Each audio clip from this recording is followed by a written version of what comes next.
Hey, folks, today is September 24, 2018. On this edition of Roland Martin Unfiltered, the cop who gunned down Botham Jean has been fired in Dallas. We'll talk to Lee Merritt, who's the family attorney, about this latest development. Also, the Laquan McDonald trial in Chicago begins today with the defense. They're beginning their, of course, their part of the trial. And, of course, they're already trying to say he was a bad guy. No shock.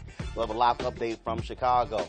Bill Cosby, as we stand right now, is still in a Pennsylvania courtroom awaiting sentencing. He could be sentenced up to 10 years. The prosecution is pushing for that. We'll have the latest on that particular case as well. Also, Judge Brett Kavanaugh now has multiple women accusing him of sexual assault, but GOP senators say they are undeterred from putting him on the Supreme Court. He also will be going live on Fox News. No surprise there. Remember that racist sheriff in New Jersey we told you about last week and that racist superintendent in Texas? Both of them don't have jobs today. We're so sad racists are losing their jobs left and right. Also, a lot of white folks are increasingly thinking there are no barriers to black folks in America. Where the hell they been? A sociologist will break it down for us. And after more than 5 years, Tiger Woods is back in the winner's circle.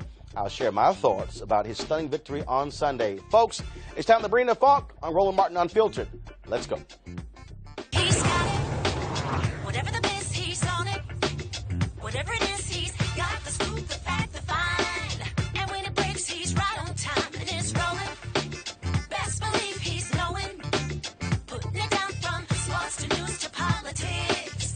With entertainment just for kicks, he's rolling. It's Uncle Roro, y'all. It's Roland Martin, yeah. Rolling with Roland now. He's funky, he's fresh, he's real, the best, you know he's Roland Martin now.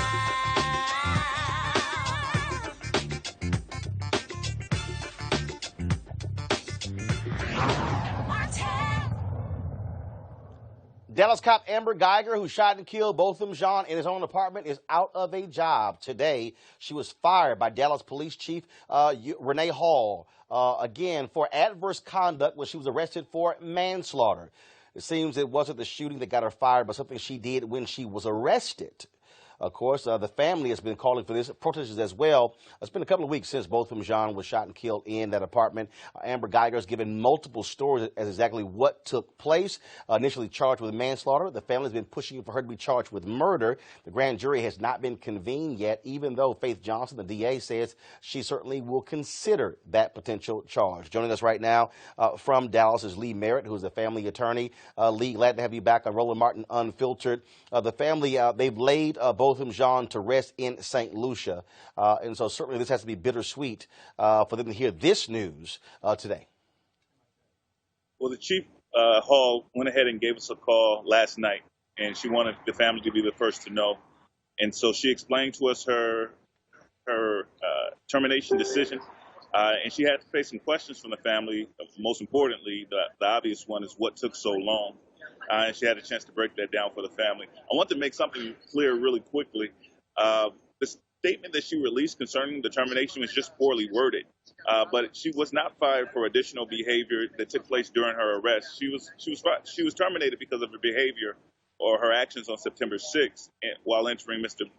Jean's home, the statement meant to say, or was attempting to explain, that she was fired on the 9th as a result of her being arrested for those actions.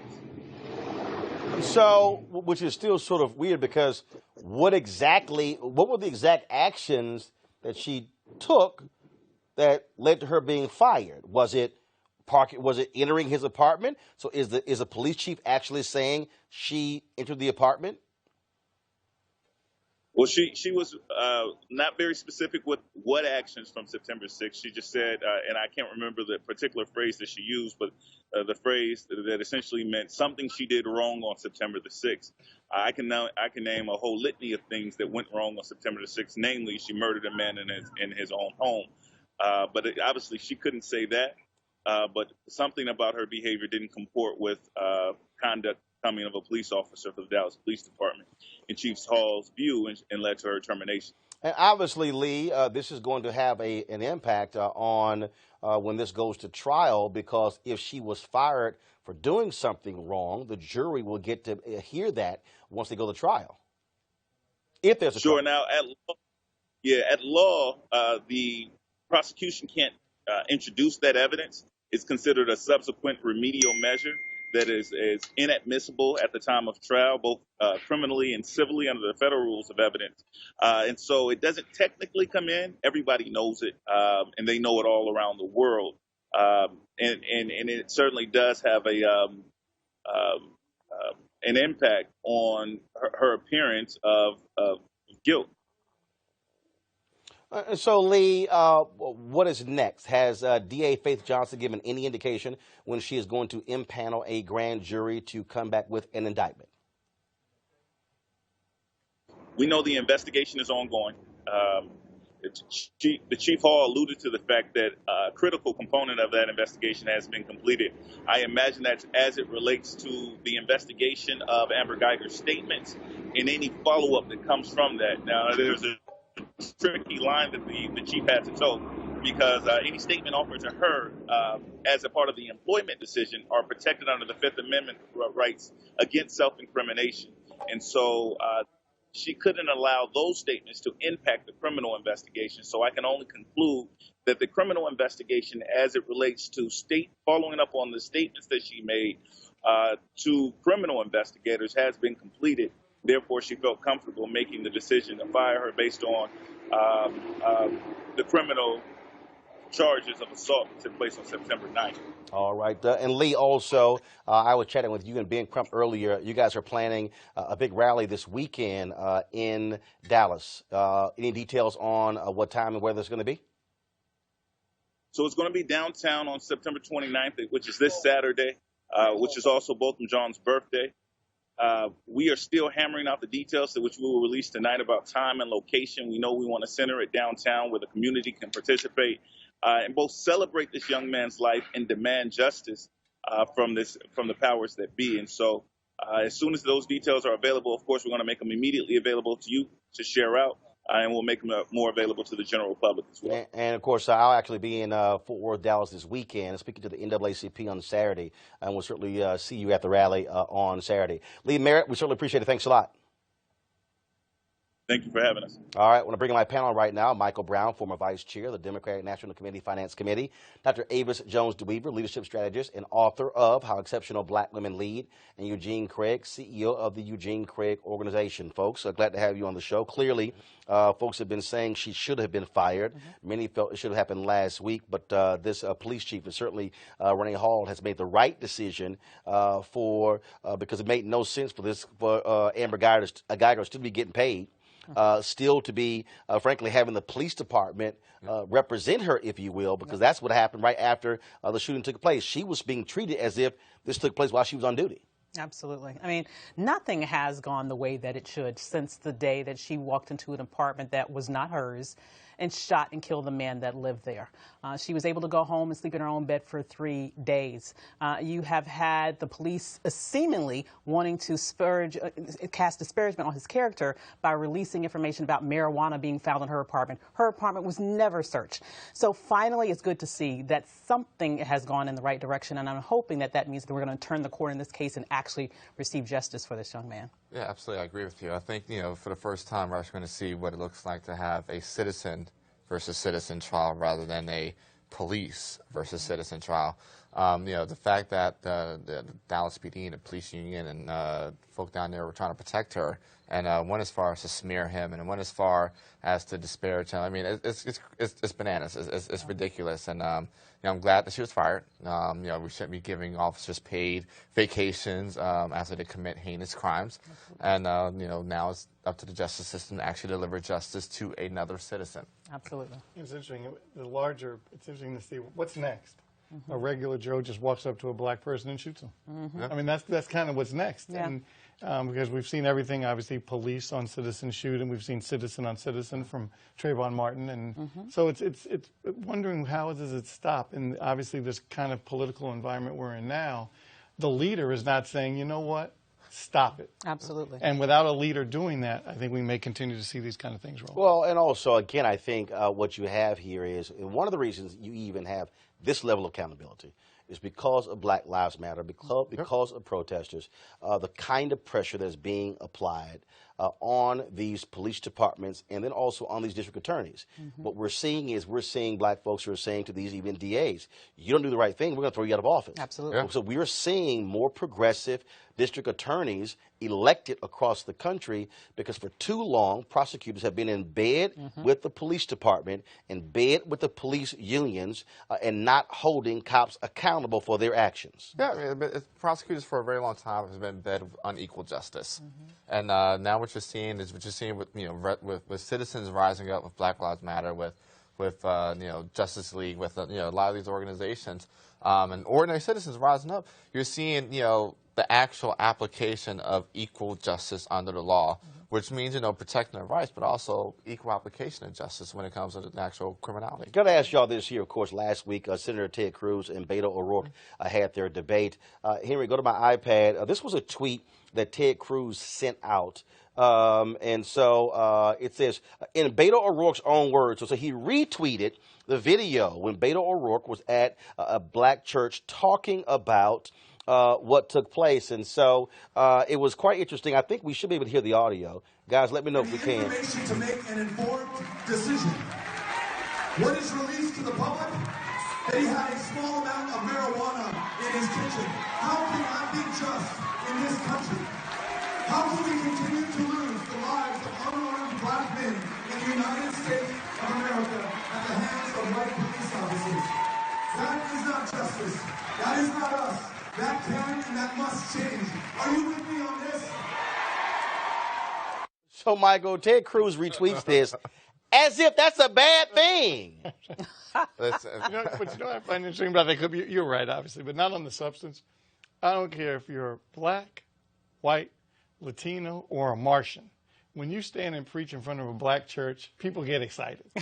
And the politician gets all into his groove or her groove, and it's so nice to see Mr. O'Rourke like that. But you know what? It absolutely is not a bad thing. And you see jurisdiction after jurisdiction is saying if you get caught with a small amount of marijuana, you should not go to jail for 10 years. Well, look, I mean, but elections have consequences. Ted Cruz has 3.2 million followers, and so I tweeted, "Hey Ted, thanks for spreading Beto O'Rourke's great comments to your 3 million followers." Because I mean, it's like, so basically, what Ted Cruz was saying? Oh, he shouldn't be saying those things. Yeah, I mean, well, Ted was being strategic. Let's get very real here. He was playing to his racist base. Yep. Who do not care that a black man was killed. In fact, may even be happy that a black man was killed. So he knows who he was talking to. He was dog whistling to Dixie. I'm a Republican and supporting Beto. Ted Cruz is hot trash. I mean, like trash or trash. I mean, like complete trash for this. I'm being honest here. I mean, for him to go after Beto on an issue of unarmed black men, I mean, this, fiscal policy can matter, even, conservative moral policy can matter. But at the end of the day, if you come and look at me and say, hey, I don't care if you survive or live the next day, that's trash to me. You're like, you are trash. Well, and of course, I doubt you'll be seeing Ted Cruz visit any black churches. I mean, I'm just saying. But the thing is, you got to put in perspective. Ted Cruz, but they are constituents. Is a quote unquote Christian conservative Hispanic that poses as a white guy. Exactly. I mean, he's Bingo. no, I got you. Bingo. but my point is, black voters in Texas are also constituents. So, Yep. Ted, I would love to see you show up at a black church in Dallas. Take your pick. Brian Carter, Concord Baptist Church. You can go to Freddie Haynes Church, Friendship West in Dallas. Good Hope Baptist Church. You can swing on by, of course, the Church Without Walls in Houston, or you can go to any of those churches. I'm sure they will be glad to hear from you. You got to find one for him. You might not get the same reaction, but I'm just saying they'd be glad to hear from you. Well, let's go to Pennsylvania, where the sentencing hearing for Bill Cosby is still going on as we speak. Of course, Cosby was found guilty in April of 3 counts of aggravated indecent assault for drugging and sexually assaulting Andrea Constant in 2004. Now, the 81-year-old Cosby, of course, faces up to 10 years in prison because what they're doing is they actually will merge several of the charges because they actually happen at the same time. And so the judge will make the ultimate decision. Now, already, you've had fireworks in the courtroom. Of course, Camille Cosby, who was not with Bill Cosby today when he showed up in the courtroom, she is going after this judge, even hiring an attorney to investigate him. Off the bat, the judge dismissed several of the motions that were put forth by the defense. Now, we also had testimony happening today as well, where a psychologist testified that Bill Cosby could do this again if he is allowed out. Now, the defense objected to that, saying that simply is not the case. Of course, he's also been labeled a sexually violent predator by the state as well. Now, a member of the Pennsylvania Sexual Offenders Assessment Board, Kristen Dudley, testified today that Cosby should be labeled a sexually violent predator because he has, according to her, a mental disorder that involves urges towards non-consenting women that he cannot control. Now, the deal is, remember, in this particular case here, okay, the jury's already made their decision. The judge gets to deviate from, of course, from the sentencing as well for the state guidelines. And so all of these things are happening as we speak, and they have not broken for the day. More than likely, they will finish tomorrow because there also was a delay earlier with one of the witnesses, and the judge admonished the defense on that as well. And back to our panel here, what we're seeing again is a lot of back and forth. The Cosby team has already hired an attorney who is an expert at appeals. They are going to argue that he should be allowed to stay free pending the appeal. The judge doesn't have to agree with that.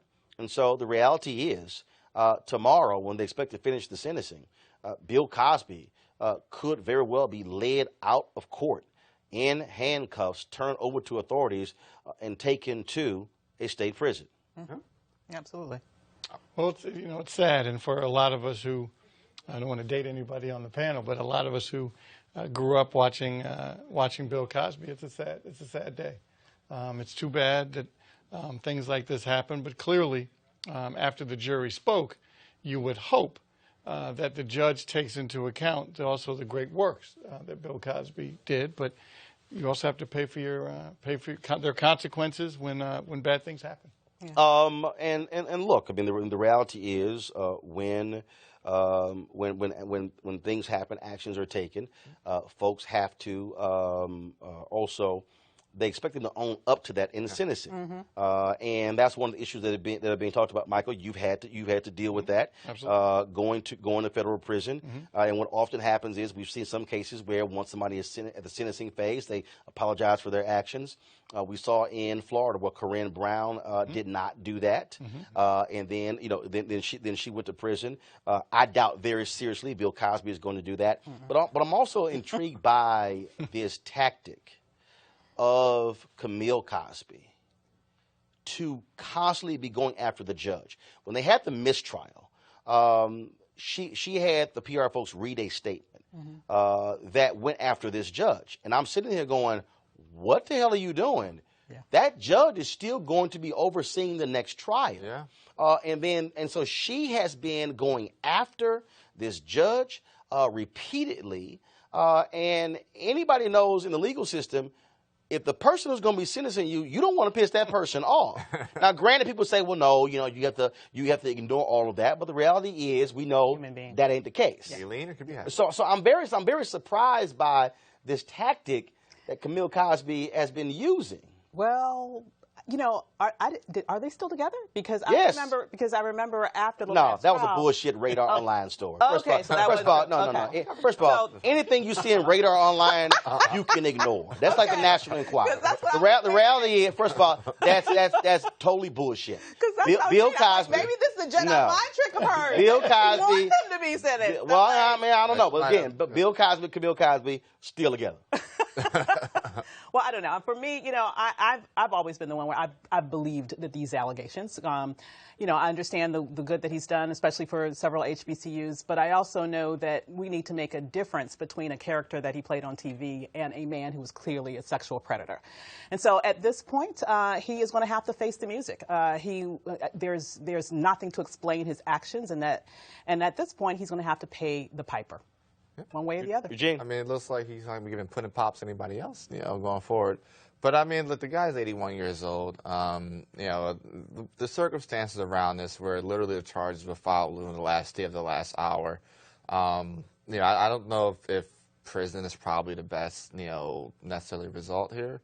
But I think it's going to be very interesting to see what the judge actually comes down with. But this judge is going to be under lots of pressure because there are going to be people who say, no, we want to see you send him to prison. Right. And so he's going to be under that pressure. Remember, to your point, the district attorney who won used this case to say, elect me, I'm putting him in jail. And he was running against the previous DA who cut the deal with Cosby's previous attorney saying he was not going to bring those charges. Now, I read something interesting, and I don't know the validity of it, but I read something interesting that Camille Cosby actually retained the previous DA to investigate the current judge.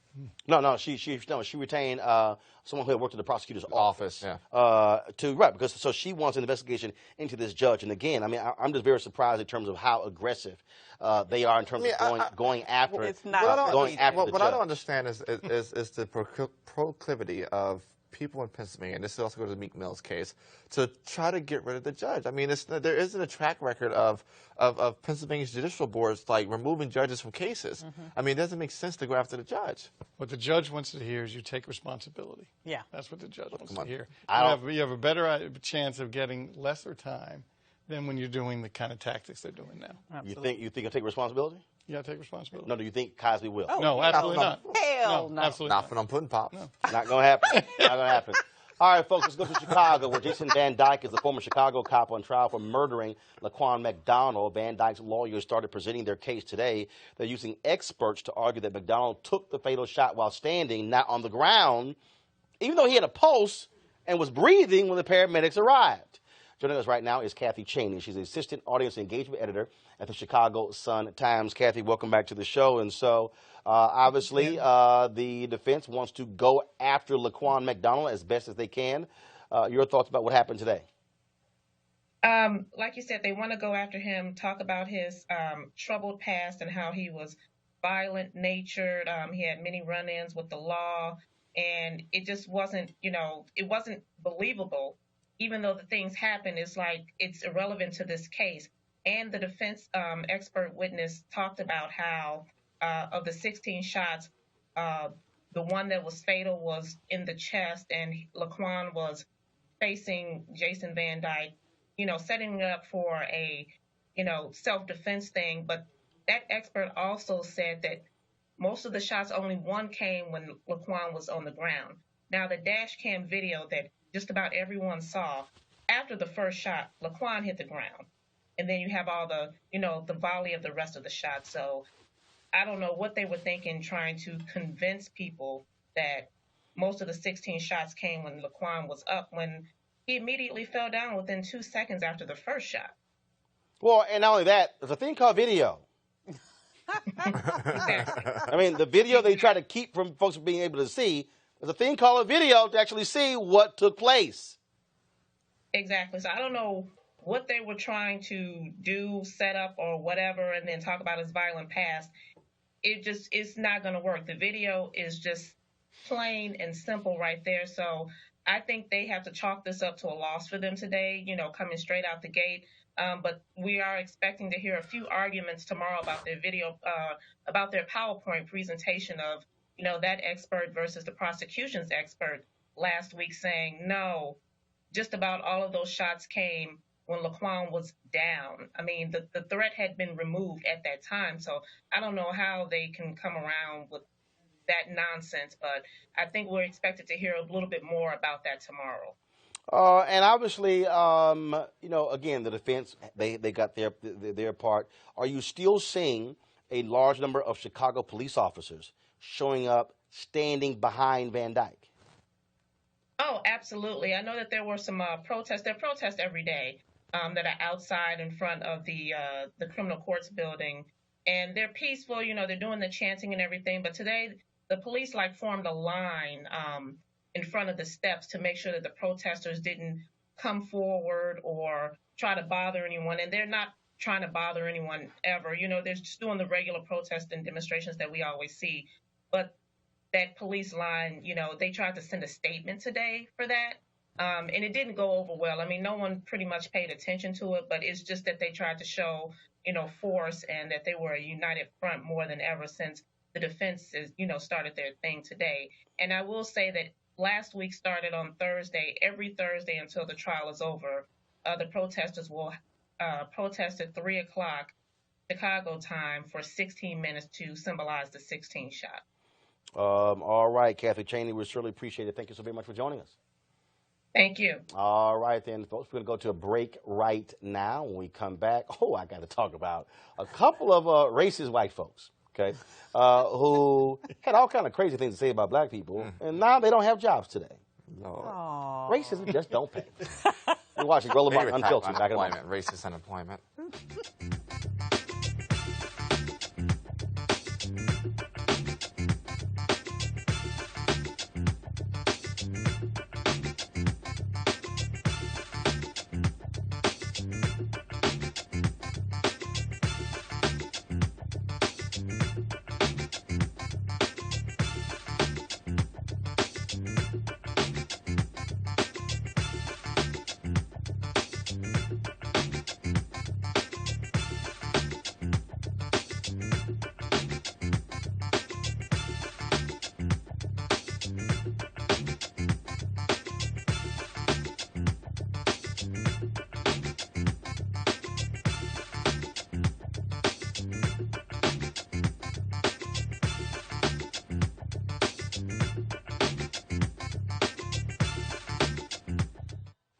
All right, folks, welcome back. Brett Kavanaugh has drama. Of course, 2 more women have come forward to say that he sexually harassed them, assaulted them. The New Yorker dropped a bombshell report last night with details of one woman who said when he was in college, of course, he shoved his penis in her face. She pushed him away. He is blasting what she had to say, saying it is an absolute lie. He's going to be actually talking to Martha McCallum on Fox News, him and his wife tonight for an exclusive interview. And Republicans have made it clear they are moving forward. This is a quote here from Mitch McConnell. Here we go to my iPad.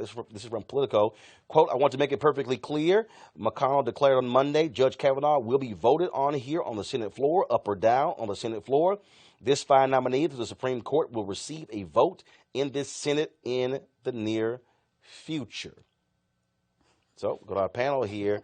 Look, I mean, obviously, they are accusing Democrats of trying to stall this. Dr. Ford is going to be testifying on Thursday. You have this allegation being made here. There are Democrats who are saying that this cannot move forward. The question then becomes, will Senator Bob Corker of Tennessee, will Senator Jeff Flake of Arizona, will you see Senator Susan Collins, Senator Lisa Murkowski say, no, there needs to be an investigation here. Eugene, you're a Republican. What do you think happens? Brett Kavanaugh definitely earned his nasty award. I mean, he definitely earned this nasty award. Like he earned, like he's getting up there. He may be up there in the nasty award Hall of Fame. I don't understand what it is the white dudes in their whip out game. I just don't understand it. I'm being honest about it. I mean, it was the Harvey Weinstein thing. You know, I don't Harvey, Charlie Rose, Louis C.K. This was the whip out game. I'm sorry, like. Kavanaugh definitely aren't as nasty. But being on a very serious tip, on a very serious note. No, you didn't say that. On a very serious note. He did. The thing is this. No pun intended. No pun intended. The thing is this. None. The thing is this. There are other witnesses that corroborate Ford's story. Her therapist and the polygraph. Right. In this second instance, there are witnesses that are corroborating this story. The hearing for Thursday, there should be more than just Kavanaugh and Ford speaking. I actually think that Mitch McConnell is wrong, and he does not have the votes, or may be pleasantly surprised when he takes this vote that the vote probably will fail. I don't think, I still... You think so? I think so. And I'll say this, I don't think Susan Collins is going to be the one that flips. I mean, I also think activists are going about it the wrong way in dealing with Susan Collins. She's not the type that caves to quote unquote, massive outside pressure. She's, But here's the deal, though. But the reality is, pressure matters. And so I agree because here's the deal. What happened was she made a comment that she wasn't getting phone calls. Yep. And folks were like, Okay. okay, all right, boo, we can handle that. And so you begin to have that as well. Yeah. What's interesting to me is again, everybody's focusing on the two pro-choice Republican senators. Mm-hmm. This, to me, is one of those cases where you have two retiring senators who have talked a whole lot of trash, who, if they had the guts to do what McCain did when it came to the health care bill, say, you know what? All y'all can go to hell and vote no. Mm-hmm. And this is where, here's my issue with Jeff Flake, okay? And I remember when I was on ABC This Week, and everyone was talking about, Jeff Flake and his great speech he gave. And I said, I don't give a damn about no speech he gave, because that's what he does. Jeff Flake is flaky. Yes, exactly. He gives these speeches, and he'll comment on Twitter, and he'll talk about, it's a shame, and then he will go right along and vote along with Trump. He's on the Judiciary Committee. He's on the Senate Judiciary Committee. He has a vote. Ben Sass of Nebraska, same thing. Talk a good game, go right along. And so the question is, will they have the guts to say, I'm not going to sit here and support this? I don't know, because I think it's interesting, the point you made. If McConnell can say to the White House, look, I did everything I could, put the vote up, and it went down. See, then he can say to the president, I did everything I said I would do. I'm sorry it didn't work. Now you got to send your next nominee, and I got to tell you, it's going to happen after the midterm. But he also told Trump not to nominate Kavanaugh. He did. He's like, this is going to be a little tough one. The other thing is this. I think strategy-wise, if I'm on the other side of the aisle, right, and I say, okay, I need to kill this vote, I don't think I go after. I'd say, don't go after Collins or Murkowski. If this is becoming go after who? If this is becoming a moral issue, I go after my moral senators. I go after Langford. I go after Scott. I go after people. I go after the folk that have. Go after who? I said I go after Langford. I go after Scott. I go after the folk. I go after Ruby. I go after the folk that have made their. They ain't gave a damn about no morals. Thank you. I go after the people that have made the moral hill the one. No, they haven't. Y'all ain't got a moral hill. That's your problem. Go ahead. You don't have a moral hill. That is your problem. Here's the issue. They don't give a damn about women. Okay. They have made a deal with the devil, who happens to be residing at 1600 Pennsylvania Avenue, and they want to get someone on the court who is an activist, who will strike down Roe, and Trump wants to get someone on the court that's going to protect him if the Mueller investigation actually implicates him. Lindsey Graham. So that is why they are trying their hardest to push this man through. Lindsey Graham, quote, in my view, the process needs to move forward with the hearing Thursday and a vote in committee soon thereafter. They don't care. This is pure power. But it's power that the president, I hate to even call him the president, 45. Or Agent Orange. Anything but the president is... He has punked these folks. He's just flat out punked them. And I don't even. Which I don't understand. I mean, what possibly can he do to you as a No, senator? easy. Because they also want power. Yeah. They are afraid of him tweeting against them. They are afraid of him doing what he did to McCain, trashing him in rallies. They are scared to death. Yeah. They are unwilling to stand before him and say, go to hell, because the reality is the right-wing Republican base, they are perfectly aligned with Donald Trump. I agree. And they don't, like, for instance, Jeff Flake, as opposed to it, here's my deal, okay? I'm not going to run from a fight. As opposed to announce, well, look at the poll, I'm not going to run. I'm going to say, no, damn you, I'm running. Yeah. Now, if y'all defeat me, that's fine. Yeah. But I'm going to stand before you and kick your behind every single day and say, how dare you question my Republican credentials? But no, he ran from a fight. He was scared of losing. And that's the problem. And that was they are scared of losing. That was the beauty of McCain. If that was the beauty of McCain. In 2016, they said, okay, McCain, you are a rhino. You were, you're X, Y, and Z. And they ran Kelly Ward against him. And McCain said, well, you want to fight? I'll give you a fight. And he torched him. No, but remember, McCain aligned with a bunch of Tea Party folks. I mean, he went further to the right because he also was afraid of losing. My point is this here. If you have conviction, if you have principles, if you have integrity, you look them in the eye and say, you're not going to somehow change my views. That's why I don't understand. These folks were in office before Trump was elected. So they have their own bases. What are they afraid of? That's what I don't get. He controls the party. They're afraid of getting primaried. He has. What happened was they made a deal with the devil. Right. Under the previous administration, they sort of fanned the flames of the Tea Party movement. They played into racism. They moved this birther theory all over the place. They were overtly racist to the Obama family, and then they grew this flame that they were unable to keep under control. And they created the perfect scenario for the racist in chief to come up and snatch their party out from under them, and now they don't have anything to do to be able to take it back. All right, folks. Last week we talked about a couple of cases out of New Jersey and Texas. First off, let's go to the New Jersey case. That was a sheriff there who was in that particular area and largest county in New Jersey. And let's just say he had a few things. Bergen County Sheriff Michael Sardino had a few things to say about black people. And this is what was caught on tape. He talked about the whole thing, the marijuana, sanctuary state, better criminal justice reform. That's the way. In other words, let the blacks come in and do whatever the they want, smoke the marijuana, do this, do that, and don't worry about it. We'll tie the hands of cops.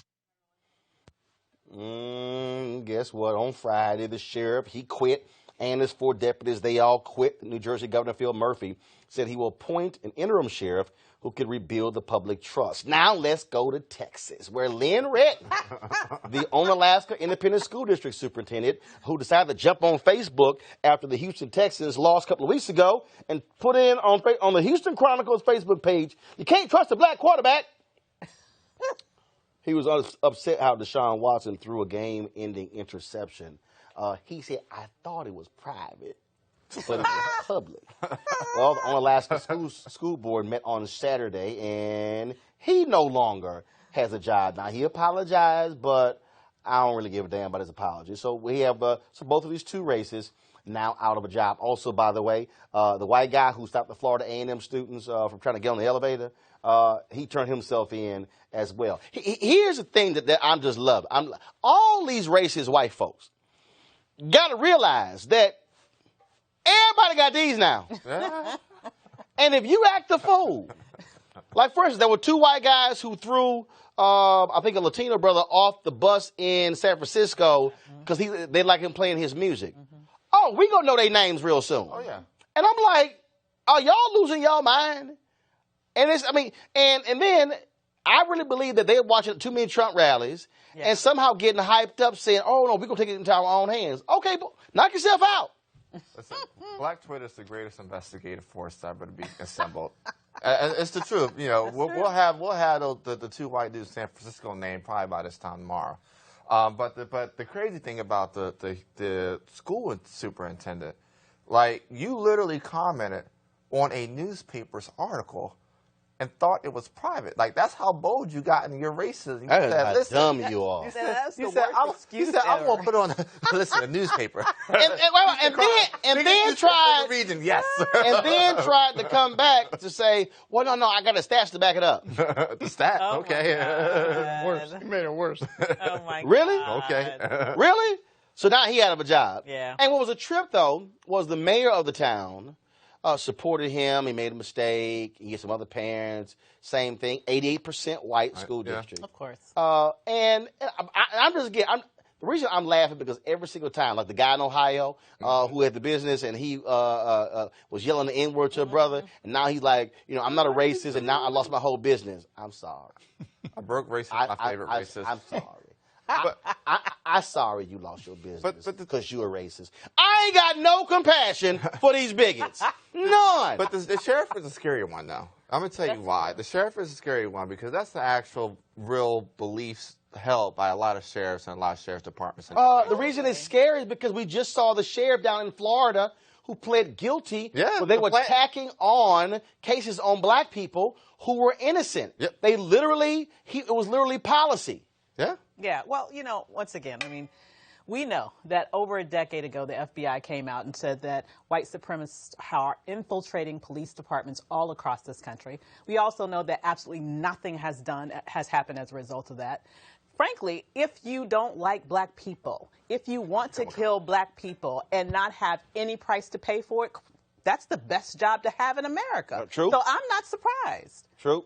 Let's go to Florida, folks, where Andrew Gillum is leading Ron DeSantis in that particular race to become the next governor of Florida. He's up by 3.5 points in the Real Clear Politics poll. A poll, that's a combination of multiple polls in that particular race. That's within the margin of error. So the reality is, look, still a lot of work to go. Less than 50 days. Andrew Gillum, though, he also dropped this new ad today. What sits beneath our names is a healthcare system that works for everybody. Our teachers who need to get paid what they're worth. Our kids who need an opportunity that should not be defined by their zip code, where they live, or what side of the track they grow up on. The politics of hope and aspiration and inspiration and opportunity still lives, and it lives right here in the state of Florida. Let's bring it home. They're interesting here because what we're seeing Ron DeSantis. First of all, he left his job as member of Congress because he said, this thing is serious. That we also, in that particular poll as well, we're seeing it's tied now between Rick Scott and Bill Nelson there as well. Nelson has attached himself. First of all, he finally came out of his damn coma and realized that, I better campaign. I'm in a race. Right. Absolutely. But I think what's interesting here is that DeSantis has been getting nailed for the last couple of weeks for his ties to various races, to various anti-Semites as well. And he is strapping Trump on his back. And so I think what's going to happen is we're going to see some very interesting things happen. Trump likely is going to go down to Florida and have a rally. And so imagine what's going to happen if you have, in the last 30 days of this race, if you have Donald Trump, Michelle Obama, and Barack Obama traveling, all three going to Florida, holding rallies for this gubernatorial race. And you'll see, and there'll be different parts of Florida. I know everyone thinks Florida is south is Miami Beach. Yeah. But you got the Panhandle, you have Central Florida, the I-4 corridor, and then obviously South Florida. And I don't know if you'll see Mrs. Obama or the former president in the Panhandle. That's where I think you'll see the president, 45, hosting his rally. But I think what concerns me about that poll, and anytime you have state candidates running, especially candidates of color, running, poll numbers are a little weird because it's kind of cool to say you're for the black candidate. You don't want to tell a pollster that you're really not for him. So I'm really interested in to see how the polls, and obviously, hopefully, he wins his election. Well, look, Gillum is running as if he's down. Remember, he was down 7 points a week before the primary, and then and beat all the other candidates as well. But I think what you also have here is, again, I do think you're going to have a Trump backlash. I'm very interested to see if white women are finally woke, white woke women, Yeah, that's how about the WWW? If that happens, because what happens, I think, with Kavanaugh could have an impact as well in terms of what happens in the midterms as well. Absolutely. And I also wonder what the implications will be for the Latino population, because you have 45 who just insulted Puerto Ricans, and I would think by extension anyone of compassion in terms of how he sort of denied the reality that there were 3,000 people who lost their lives as a result of Hurricane Maria. And a lot of Puerto Ricans left Puerto Rico and now live in Florida. Exactly. And even DeSantis came out and said, I think that number's right. Which And Rick Scott. Exactly. And then Trump blasted DeSantis and Scott for not agreeing with him. They're like, your ass ain't down here dealing with these Puerto Ricans. Yeah, hold on there. Taking this a little too far there. Exactly. So one thing that I'm thinking is, Trump is the type that holds a grudge. He's petty. Okay? He is petty. Yeah, we know that. Is he going to be there, campaigning for him? Oh, no. He will be in Florida. Oh, absolutely. Because again, here's what you have. He has to go to Florida because of Rick Scott. Yeah. And even though Scott's trying to dance around it, they know desperately that if they want to keep confirming these right-wing judges, they have to stay in control of the United States Senate. That's true. So absolutely, I think he's going to be going to Florida. So we'll be seeing that. But let's now go to Alaska, folks. Do y'all want to really see white privilege? Not like we know it exists. Okay, but check this out. Justin Schneider, pled guilty in Alaska to felony assault of an Alaskan Native woman who claimed he strangled and sexually assaulted her. He had been charged with 4 felony charges for the incident, including kidnapping and assault. Y'all, Justin Schneider ain't going to prison. A deal was worked out. Between his attorneys and the DA. Y'all, he got probation. White privilege on steroids. All right, you ain't gonna show me a black dude strangled. But you're sitting there going to any judge. What the hell were you thinking? Strangled and sexually assault? Probation? Let me tell you something. I got a rule for Zimmerman. I have a ceasefire rule for Zimmerman. I think there should be no stray bullets since Zimmerman catches. I think that rule needs to apply to this dude, too. I mean, there should be no hands thrown until this guy catches his. I mean, that's absolutely atrocious. I think this judge should be disbarred. I think the prosecution agrees that deal should be disbarred. I mean, it's just sad. I mean, in the Me Too era, in the era where, we're having an awakening of protecting women, and here you actually have somebody that to a degree, admitted, part of the plea deal typically is admitting that you did the crime, right? Absolutely. That, hey, I strangled her and I sexually assaulted her. But, hey, let's go ahead and give me a slap on the wrist and walk free. Nah, F that. Natives need to run up on them. Absolutely. What kind of deterrent is that? I mean, that judge. When there's just no failure. There is none. This is a failure of the criminal justice system out there. Absolutely. It's a failure of the system. And what happens when the system failure, new system emerges. Chicago. I got to bring this story up today. A Cook County judge threw out 18 convictions of men who had drugs planted on them by a rogue band of Chicago police officers. Wow. That means 42 people thus far have been exonerated in cases tied to former Sergeant Ronald Watts, his decade of fabricated charges. Now, Ronald Watts, black cop, straight up thug, okay? That's exactly what he is. And they say he ran a unit that was filled with folks who were shaking down drug dealers. They were stealing money from them as well. The department knew it for years. And some of the people who were in this unit are still on the Chicago police force. And you know what? We've heard nothing from Candace Owens. We've heard nothing from Sheriff David Clark. We've heard nothing from Candace's boss, Charlie Kirk. Isn't it interesting? All these Blue Lives Matter people are very quiet about thug cops like this, but they always say, it's a few bad apples, but the apples are still on the police force. And that, to me, this story is a perfect example where I keep trying to explain to people who don't understand Chicago. You cannot trust a police department when you have multiple thugs with badges and guns. Absolutely. Nobody's going to sit here and trust the police officers. Absolutely not. Especially this thug. Doesn't sound like training day? Man, listen, I got to put these on all y'all. Sounds like training day. Too. No. Chicago makes the Rampart Division of the LAPD look like Sesame Street. Listen, it makes Baltimore's MMA division, look like Sesame Street. Wow. The thing is this, with situations like this, you got to get these cops convicted. And I think you could, hate to say it, put them in GP. Put them in general population. Just the heavy hand of justice has to come down on cops like this. And then, but the second part, after the conviction, when the civil case comes about, you got to hit them in a pension. The police unions got to start paying for this. The only way you change this is, first of all, you make them pay for their own defense. Exactly. Yes. And yes, you take pensions. That's the only way. That's the only way. Pension. Earlier, of course, we talked about the New Jersey sheriff as well as the school superintendent. And look, we know how folks feel, but a new report says racial resentment in the country spiked when Barack Obama was elected president. Oh my God! Do I see like shocking? Shocking, really? Okay, so you look at this chart here. I don't even know what the hell it's showing, but you actually see the spike as well. Yeah, I got it, but the chart still don't make any sense. African Americans should not have special favors. Okay.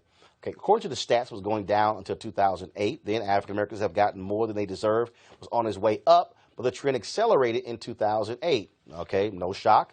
Conditions don't make it difficult for African Americans to get ahead. That attitude jumped after 2008. Really? Okay, no shock. The man who visualized these attitudes is sociologist Dr. Ryan LeCount of Hamline University in St. Paul, Minnesota. Welcome to Roland Martin Unfiltered, Doc. So, look, I made a point in 2009 when I said, get ready, we're about to enter this period of white minority resentment. Where white folks in America somehow believe that black people are getting all kind of stuff. We saw polling data early on in President Obama's first term. I think it was in 2009, where 25% of Tea Partiers said he was doing more for black people than white people, which probably for black people were going, really? We are not seeing it. And so, but this is not, but not only this, Thomas Edsall, the New York Times, had a piece after the election of Trump in 2016, where he went back and saw polling data after the 1984 election of Reagan over Mondale, where white voters were saying the same thing. Guess where? In places like Michigan, Wisconsin, and Pennsylvania. This view that somehow blacks are getting more. Let's just be honest that since the civil rights movement, you have white Americans who somehow believe that black people have gotten way too much because, frankly, they wanted black people to stay in their place.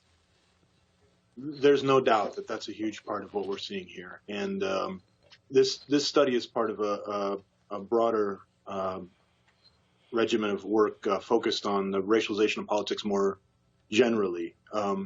And the point of this study is not, there's been a lot of attention to the focus on the year 1986. That's actually just the first year for which there are data available in this data set that was analyzed. But the point here is that when people come to identify as liberal or conservative, white folks, their racial resentments are playing an increasing role in the formation of that identification. And what it means for white people to say, hey, I'm a liberal, or hey, I'm a conservative, is increasingly what they're thinking about this outgroup that seems to play such a big role in who they say that they are, which is really interesting. And this is why I kept saying in the election to the people on Morning Joe and the folks on New Day and Fox and Friends, cut this BS out about, working class anxiety, because they were not talking about black people. They were talking about white folks as if somehow we are not working class. And they refused to deal with that. I remember one morning, Joe Scarborough made this comment that, since 1973, the wages of black men had gone up 12% and that of white working class men 3%. And I'm like, what the hell were the wages of white men before 1973? Right. It was so low for black people. Of course it went up. This story that continues to get so much traction in the media that identifies the working class as white without naming that is a huge part of the problem. When people talk about the story of our present politics being about working class resentment, about downward mobility, what they're not saying, what's going unsaid, is that they're describing the working class as being white. And the point can't be made enough that the majority of working class people in the United States are people of color. And their lack of animation by these dynamics and attraction to Trump has to be otherwise explained. I should say quickly, in the study, I control for a number of economic variables. And I find that even after you try to assess people's economic station or their downward mobility, you still see that the real thing that's animating their association with their political ideology is racial resentment, is attitudes about black folks. See, so in 2009, a study was done, I believe it was Pew, and the question was asked, are you optimistic about the future of America for your children? Every racial group was optimistic except white people. 2016, in September, the question was asked, are you optimistic about the economic future of America for the next 10 years? Black people, lowest wages, lowest wealth, highest optimism. Latinos, second lowest wealth, second highest optimism. Then Asian Americans. White Americans, highest wealth by far over anybody else. 41% said they were optimistic. And I keep telling people what is going on, this white fear, is that what has happened is they have had decades and decades and decades and decades where their children have not had to compete. And now all of a sudden, they're living in towns, that whole middle America, every time we see an election, and the huge swath of red, they're living in places where automation has killed their jobs, where the towns are drying up, military bases have shut down, and their deal is, we got to blame somebody. We don't want to move, we want to stay here, and in their minds, things are going to return, and the problem is they're turning the television on, and they're saying, oh, look at that damn Colin Kaepernick making all that money, how dare he kneel. Then they're watching LeBron James. Then they're sitting criticizing Oprah for endorsing Obama. So what's happening is, I believe, these white folks are in these areas, and they're 88, 90, and 95% white. They don't even see people of color, and it's just festering, and listen to talk conservative radio all day. They watch Fox News all day, and all they're getting is those people, those people. That's why you don't have jobs. That's why you're losing everything, and that's what's driving this. Your thoughts? Boy, I mean, there's so much to say. I think you probably heard the idea that when you're used to privilege, equity feels like oppression. And I think that the experience of confronting the fact that society was characterized by white supremacy for most of the history of this country, and that institutions, while slowly and imperfectly, are to some extent starting to be more democratic and inclusive, for people who, especially perhaps for people who don't have those experiences with people of color, those things are experienced as threats and not as a move toward equity. And that's beginning to show up pretty clearly in our survey data. I should just add one more thing really quickly. In a lot of discussion of the study that's been out there, a lot of folks have fixated on the year 1986, which is the first year for which those data were available in this analysis. Certainly, all of us scholars of racial politics have been clear that our politics have been racialized more or less since the beginning. It's just that was the first year for which data were available in this analysis. Last question for you. Sure. Do you believe that part of this problem is that national media is unwilling to drill down deep into these areas, and so therefore they're unwilling to have these level of conversations to challenge white assumptions? And I personally believe that's the case because, frankly, these newsrooms look the exact same way as many of these towns. And so when media is deathly afraid of confronting their own bigotry, their own issues when it comes to race, it's hard for them to have real honest conversations about what's happening in America because they don't want to have that mirror turned on themselves. I think that's absolutely the case. I would refer to fellow sociologist Robin DiAngelo's brand new book called White Fragility. And when the general idea of the text is that white people lack the experience in interracial settings, and they lack the experiences of reflecting on their own privileged position, and those experiences or lack thereof engender a real difficulty coming to those conversations. And then there's a structural problem that you allude to with our newsrooms come to look like most of the other social institutions in our society where white men are way overrepresented. And the evidence is very clear that when you have those circumstances, you get echo chambers where you don't have people who are sitting in the room to say, maybe we need to have some attention to this thing that's an issue of major concern for a huge proportion of the society, because those people aren't aware of it. So democratization of our media system is an important thing as well. All right. Well, Doc, we certainly appreciate it. Thank you so very much. And I'm going to be sure to email some of those folks at other newsrooms to say, y'all want to have a real conversation and stop talking about Trump and Kavanaugh all damn day? Why don't you have this discussion? Let's see what they have to say. Thank you very much. We appreciate it. Thanks so much. All right, folks. Over the weekend, Tiger Woods won his 80th career golf tournament by winning the Tour Championship in Atlanta by 2 strokes over world number 1 Justin Rose. It was the first time, again, he had won in 5.5 years. He was quite emotional in doing so. Huge number of issues. Of course, we know about the affairs, the accident. We know about getting divorced. We know about him losing endorsements. Then he's had 4 back surgeries. Huge issues when it comes to his health. And at one point, he could barely, first of all, not barely, he could not even bend over. And so for him to be on this road in the last 16 months has been miraculous. Now, it's very interesting. So when I had posted something on Instagram and Facebook and Twitter, you had people who were sitting there going, bro, I don't give a damn about Tiger Woods because he played golf with Trump. Then you had those people who were sitting up saying, oh, Tiger Woods is not a conscious black man. First of all, let's just be real honest here. It's a whole bunch of athletes who ain't conscious. And they don't stop y'all from watching basketball. And they don't stop y'all from watching football. And don't stop you watching a few black folks who are still playing in Major League Baseball. Why do I say that? Because the fact of the matter is this here. Sometimes we watch sports just to actually watch sports. I would love for Tiger Woods to actually be conscious. When I interviewed his father, Earl Woods, he said he wanted Tiger to be very much involved in political and social issues in this country. He has not done so. That is of his choosing. But the reality is this. I don't care who you are and how you feel. When somebody was at the point when they are the greatest golfer of this generation, arguably the greatest golfer ever, and they could barely even bend over, to come back from that, to come back from a surgery nobody else has ever come back from, is truly miraculous. And I'll give us props for it.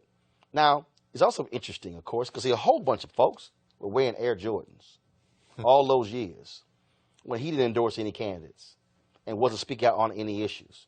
And made a point at one time where he said Republicans buy shoes too. And so if you don't like Tiger Woods, that's fine.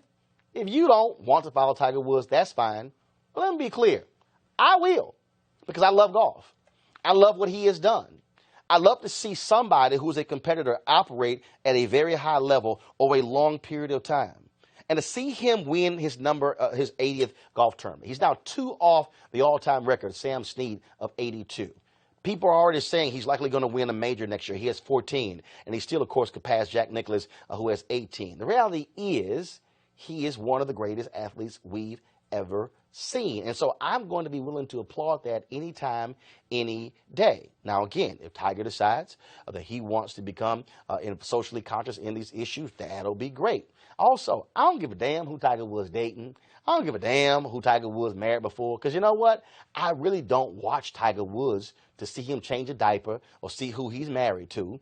I actually watch Tiger Woods to see somebody who plays golf at a very high level. And so that's the standard. The standard I look at. And so I say, congrats, Tiger, because I don't care who you are, to come back from that, where your career, where everything you thought was over, and to come back and win is still an amazing thing that he accomplished. Hear, hear. Says another golfer. So again, folks, don't forget, support RolandMartinUnfiltered.com by going to RolandMartinUnfiltered.com to join our fan club. We've had one heck of a week, actually the last 3 weeks since we launched. Nearly 5 million views on Facebook, YouTube, and Periscope. Don't forget, you can always see this show. As soon as we click in, you can go back and watch the full show on those 3 platforms. Go watch on YouTube, though, because they actually pay us more than everybody else. And so you can go there as well. And, of course, you can support us that way. We've got some great stuff lined up for you this week. Tomorrow, we'll be broadcasting live from the Spirit Democracy Awards of the National Coalition of Black Civic Participation. They have their annual awards. I'm going to be actually emceeing that dinner, so we'll be broadcasting live from there tomorrow. Also, later this week, you'll be hearing from Kevin Hart and Tiffany Haddish, of course, starring in the movie directed by Malcolm Lee called Night School. We'll be hearing from them as well. So some great things lined up for this week. And let me make it clear. You saw us talking about Botham Jean, talking about Laquan McDonald, talking about Bill Cosby. I'm sure the cable news networks are spending all of their time going over the same stuff with Brett Kavanaugh and something Donald Trump said at the United Nations today that we don't really care about. The point is this here. We are here for black people. We're here to talk about our issues. We're here to talk about the things that we care about and that matter. And guess what? There's no other platform like ours. Okay, there's some people out there who are talking once or twice a week or whatever, but nobody is discussing the issues that we're talking about every single day and providing the kind of analysis that we do. So that's one of the reasons why we would love for you to continue supporting us. So again, go to RolandMartinUnfiltered.com to support us. PayPal. You also have Square. Either one of those platforms, that'd be great. Folks, I shall see you tomorrow. Don't forget, we keep it real, keep it black, and unapologetically. Holla!